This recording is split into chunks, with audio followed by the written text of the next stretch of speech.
Hi, welcome to Author Groupie. My name is DM Barr. I write psychological thrillers such as Expired Listings, Slashing Mona Lisa, and the upcoming Saving Grace, which will be out October 15th and available wherever you buy your next great read. Today I am interviewing S. Lee Manning. I call her Slee, and she has written a terrific espionage novel entitled Trojan Horse. She's going to talk a little bit about the journey to getting that novel published, which was a 15-year journey. And she's also going to talk about how the arc of the book and the main character kind of mirrored her own personal arc. So sit back, enjoy, and as always, stay safe.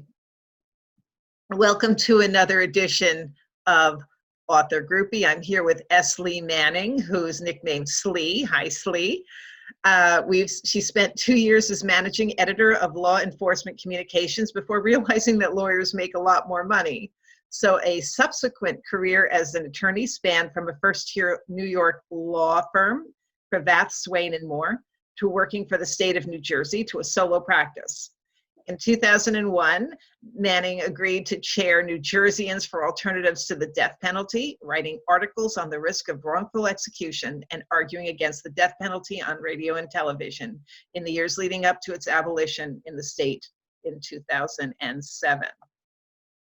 An award-winning short story writer, Slee is the author of international thrillers. Her lifelong interest in Russia and espionage are reflected in her Kolya Petrov, did I get that right? Kolya Petrov, yay, thrillers.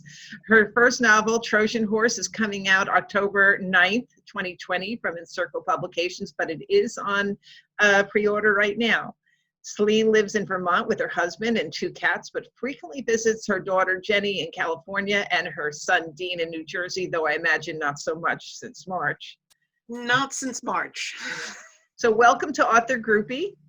Thank you for coming. I've got lots of questions, starting with why espionage thrillers and not, say, legal thrillers? Well, I guess because I practiced law for too long and I found it a little boring. I've never been a spy. I thought that was a lot more interesting. I also, it's a one of those, I always loved the spies, because they operate sort of in a gray world. They do work that's very, very necessary to keep us safe, and yet there's moral ambiguity in what they do. And it's also a secret world that we really don't necessarily know what's going on there. And I've always liked, used to like this, the Harry Potter books, because I like the idea of a secret parallel world where we don't know what's happening. And that sort of was one of my attractions to the spy world. Cool. Well, is publishing an espionage thriller more difficult as a woman? I would say yes. I was for 2 or 3 years a member of Rogue Women Writers, which was started by Gail Linz, and she actually blurred my book. One of the reasons for starting it was that women writers of espionage aren't taken as seriously as men writers. In fact, I remember going to a conference with my trying to sell my book, and I was talking to an editor from one of the big 5, and she said, can you turn Kolya, who's male, into a female and make it romantic suspense, because women don't sell espionage thrillers. And I said, no, thank you. So I am selling, I'm hoping that this will sell as go as it was, but it was a rough road to publication. Right, that was my next question. And so I see that you took 15 years from placing first in the MWA, if people don't know, that's Mystery Writers of America, New York mentor program in 2005, to getting your first agent and finally launching this October. What happened? Why did it take so long? What was that journey like? Well, it was a weird journey. I will say that the first draft, it was 850 pages. I cut it down to 450, and then I submitted the beginning into the MWA, where I came in first. I did out of that contest get a an agent, Nancy Love. I don't know. She's, if you've been around for a while, she was very well known in the mystery realm. She took my book and she submitted it. I got some very, very nice rejections, basically saying I'm up to my rear in spy thrillers, and thank you. This is great. This is a great book. Blah blah blah. And then so we didn't sell it, and they're kind of disappointed. Put it on the shelf. Wrote a more standard mystery that is still on the shelf. And then my mother died. My father had Alzheimer's. I took care of them, got busy with that. And I didn't write for a few years. And then I thought, I want to try to write, maybe if I write a book that's a sequel to Trojan Horse, sell the sequel, then I can go back and sell Trojan Horse as a prequel. So I wrote another book, took both of them around to various conferences, and wound up getting some interest from an editor at 5 Star Publications back in 2015, I think it was, in Trojan Horse, which was, of course, I preferred to sell that first because it's the first in the series. Yep. And you've got the second one already written. I've got the second one written. Actually, it's going to be the third one now. There's one in between. But so I signed with 5 Star. We had, I was all excited, and it was supposed to be coming out. And then I got this notification that they were going to stop publishing in the suspense area, along with quite a number of other people were orphaned. Yeah. My book had not come out. And after talking to a lot of people, a lot of editors and a lot of agents, that the series would be dead if it came out with a publisher who was then ended. And also they wouldn't put anything into supporting it. Right. I decided to pull it, got an agent who I will not name, but he basically did one of those spaghetti against the wall things where you just did this mass email to everyone in the business and no one took it seriously. So never resold it. Wrote yet another spy thriller in the series that's now the number 2 book that I thought, well, maybe this will be and then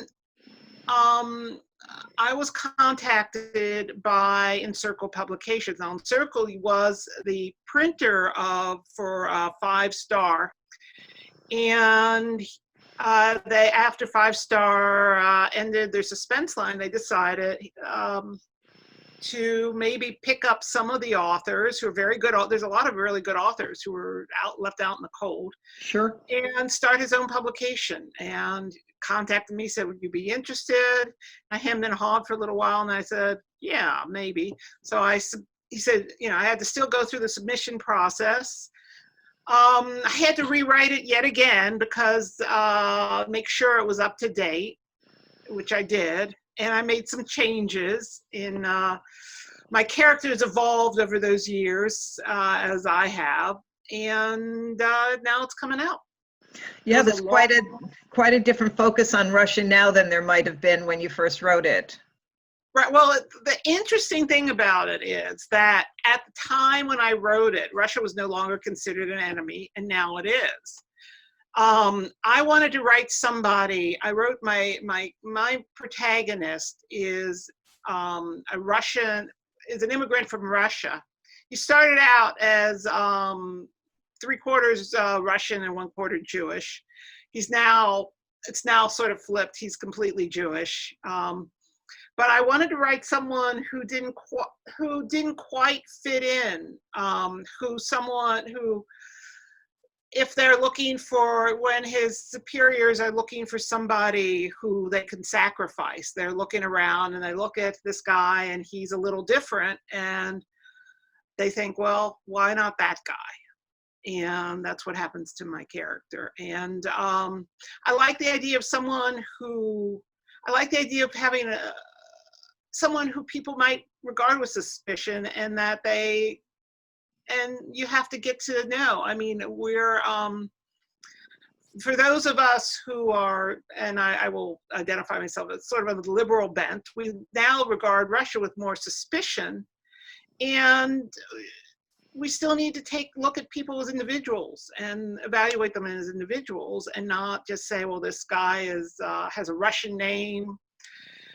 And then there's, you have to be suspicious. And then there's the recurrent, resurgent anti-Semitism, which is one of the reasons I made him all Jewish, is because I wanted to deal a little bit with the fact that there's a lot of anti-Semitism that's come out again.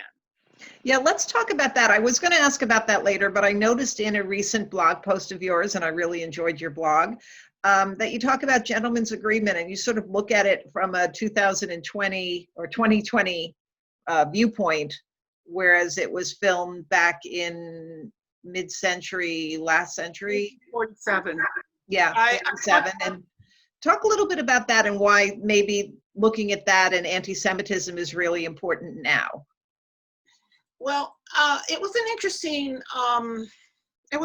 movie to look at it in 2020, because I think a lot of us who are Jewish, and I'm Jewish, don't remember how bad it was for Jews back in that point. That's only 2 years after the end of World War II, when most of us had cousins or someone who were murdered for being Jewish. In most of us who immigrated, my family had family left behind. My uncle by marriage was in Auschwitz. So, but we think, oh, America is the great place of equality. In 47, there were neighborhoods Jews couldn't live in. There were hotels Jews weren't allowed to stay in. People would made disparaging remarks about Jews.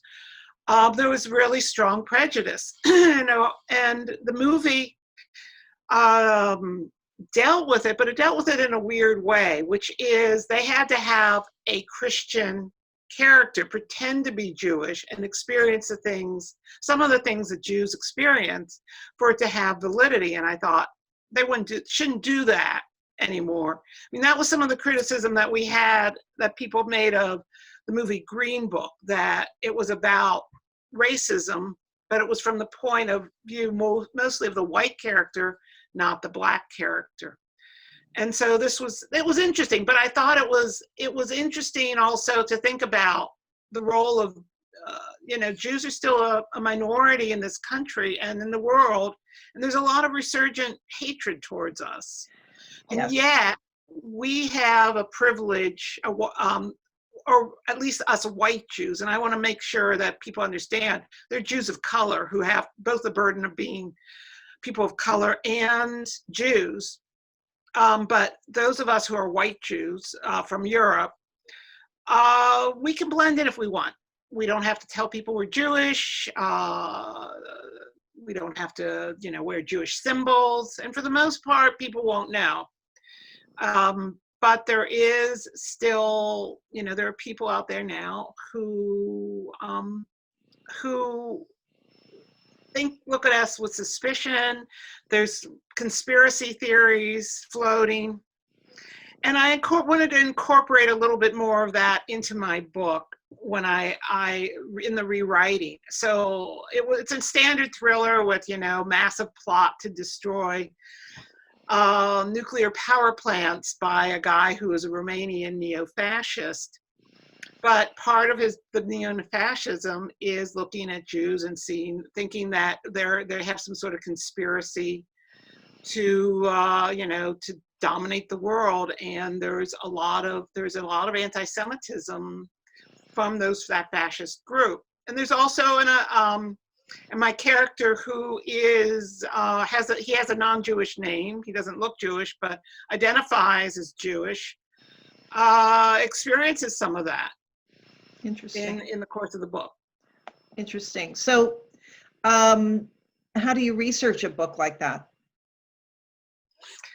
Well, I read a lot. I mean, back when I did the first 850-page draft, the internet was not what it was. So I must have had 50 books on Russia, on spies, on Romania. By the way, did you know Bram Stoker, who wrote Dracula, never went to Romania. He did it all through books, travel Wow. books. And I spent tons of time doing that. My most interesting research, I want to say this, is in one of the early scenes, Kolya is ambushed and he has a gunfight. And I wrote the scene, and then I thought, I wonder if that's right, because I was taking all the doing it from basically from watching television. So I went to a local gun range, and I said, can I take lessons in shooting? And I spent 3 days taking lessons, and I realized that everything I'd written about the scene was wrong. That how he would shoot, how a professional would handle himself in a gunfight was different from what I'd written. So I went back, tore up the scene, rewrote it. Excellent. So I want to talk about a couple of things that you mentioned earlier that viewers may not know much about. One is how the MWA-NY mentor program works and how that was helpful, and also a little bit about your new publisher in case people don't know about them. I know they're former 5-star, but you may want to just talk about what was great about working with them. Well, first on MWA, the mentor program, I'm not sure it runs the same. Back then, I haven't entered it. Back in 2005, what they did was they, you put in your manuscript, and they actually evaluated them, and then the top 3 manuscripts were sent on to an agent, and who then made comments. And then the agent who read mine, I was number 1, and wound up becoming my agent. And which, the problem is, of course, just, there's so many ups and downs in this business. I was, when I got my agent, I was on, woo, and then she couldn't sell it. I don't know if they're still doing it that way. They may be doing more of, I did read once year for them and make comments, but they may simply be doing comments now instead of rating them. And which is also, it's always good to have have professional authors read your books, and Yes. And it's the first 50 pages. Make comments, and those first 50 pages are what sell the book or not, really. Right. I know a little bit about the program, and I think it's an excellent opportunity for people who, it's just joining MWA is a smart move, as well as Sisters in Crime, and being around other authors and gleaning knowledge from them. But the mentor program, I think, is something special. Now, did your agent, the second agent, get you into 5-star, or did you do that on your own? Well, no, I was in 5-star on my own. I met the editor at Nashville, Killer Nashville, actually. Oh, okay. And we talked, and she said, "Send me your book." And I sent her the book, and she sent back and said, it was at 120,000 pages. She said, you cut it down a lot, and I'll take it. So I cut it down. They took it. And then I got the message that they were going to stop publishing suspense and just do cowboy books. Right. Which is fine if you like, So I, at that point, I don't want to give his name. No. I have an idea who you're speaking about anyway, but no, don't give his name. He was an agent who was very well respected. He had a very good name. Yeah. Again, I thought, oh, whoa, this is. So I went to his to another conference, and I did one of those pitches. And I wanted to say that's, if you can go to some of these a conference, talk directly to an editor, talk directly to an agent. It's the best thing. Sure. He was interested. He signed me, and then he sort of blew the roll out. And then I talked to a couple editors who I knew and respected, and they said nobody takes him seriously. And he has since sort of been come under a lot of infamy for some of his antics. And I'm not going to call, but I'm not going to say who he is. No, I know. And then I have a good idea. I, People should always check places like absoluteright.com and with Victoria Strauss's Writer Beware to check these people out anyway. Right. Well, at that point, it wasn't known that just how bad he was. I didn't realize at the time. So I actually fired him. He did not sell the book. I fired him. And I had contact with the publisher. They're not, Encircle Publications was a printer. They were the printer, and they had connect for 5-star, but they didn't. They basically solicited a number of the authors who were orphaned. Yeah. And I initially didn't go with. I got a solicitation, and I was still thinking, oh well, maybe I could still get in with a big 5.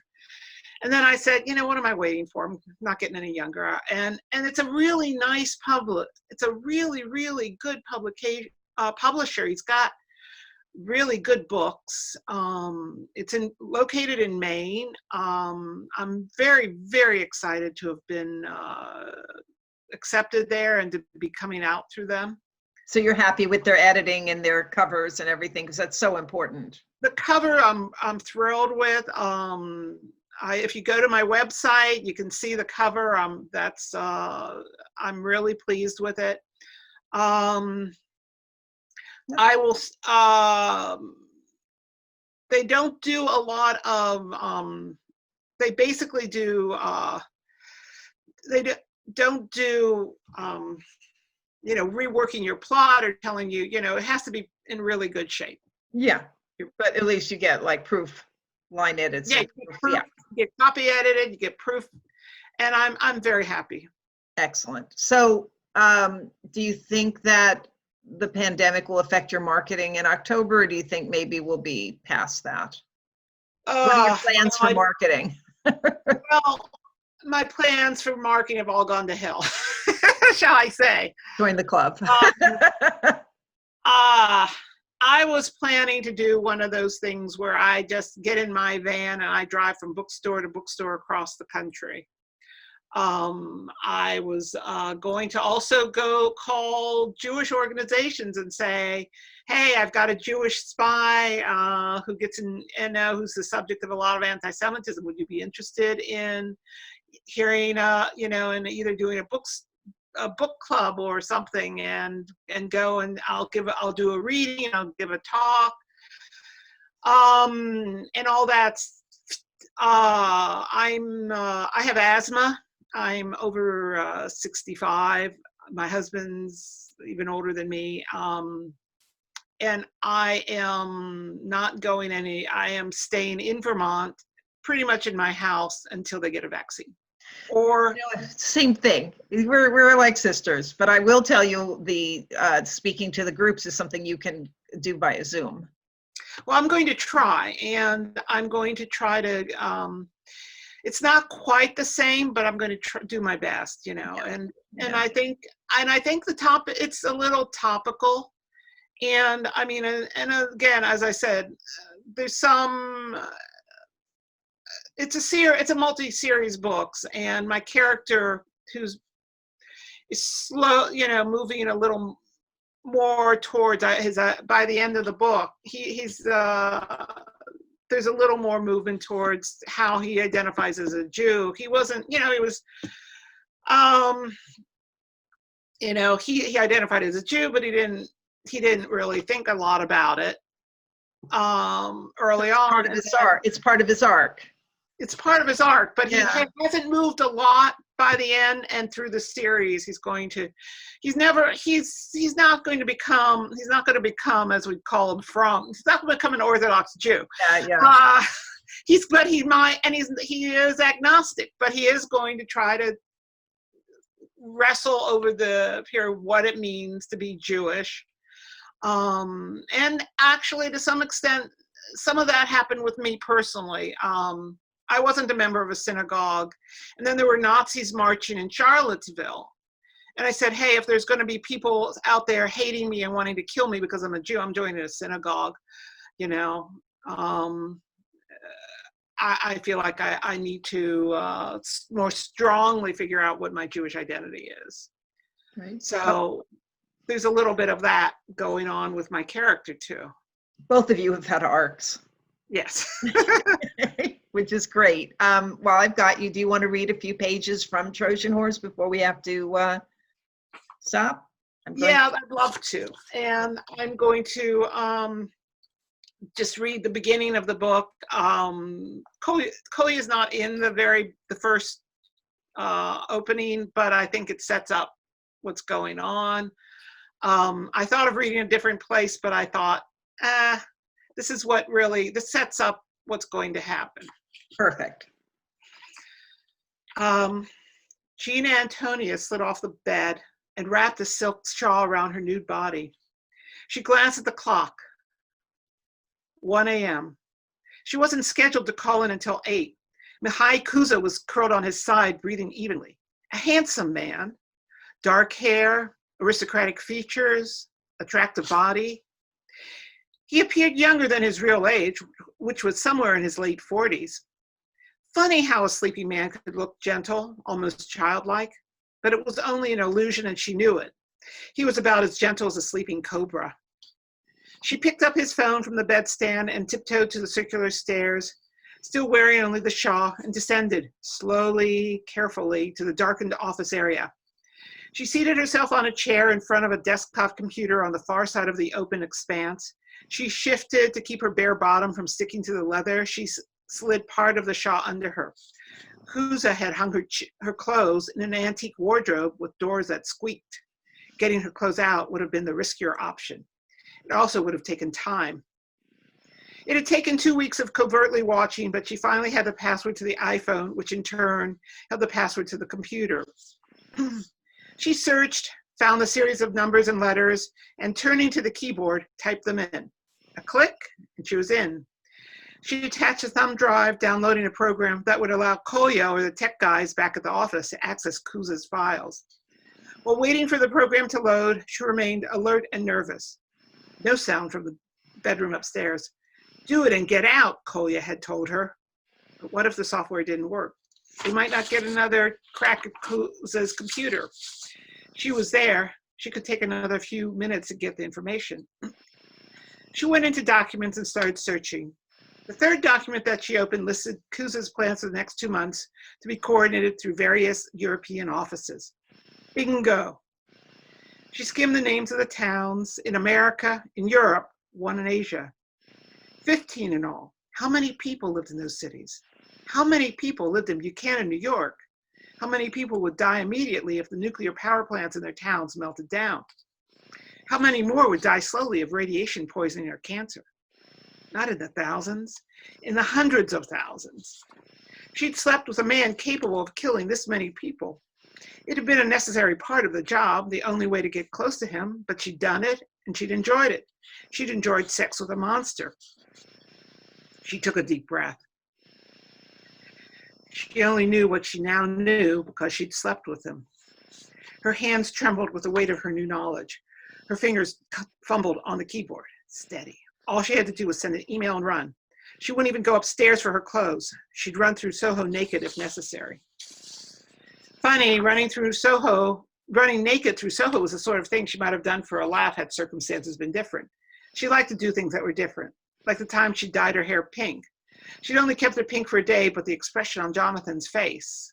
There was nothing funny about this assignment, and nothing funny about Kuza. Do it and get the hell out. Had she heard something moving? No, it was nothing. She accessed one of her email accounts and typed Kolya's email address. She typed a quick message, attaching Kuza's plan for 15 towns, including Cernavoda, Romania, Oak Harbor, Ohio, Buchanan, New York, Fort Pierce, Florida. Then she felt a touch on her shoulder. Enjoying yourself? A voice purred behind her. Kuza's voice. Before he pinned her arms, she hit send. Wow. That sounds great. Very exciting. Thank you. Wow, that's terrific. So Thank you so much for spending some time with me this morning. I wish you best of luck with the release and with your career and the sequels. Thank you so And much. just please stay safe. You too. Thank you. Thanks And very thank you much. for doing this, asking me. My pleasure. Thank you very much.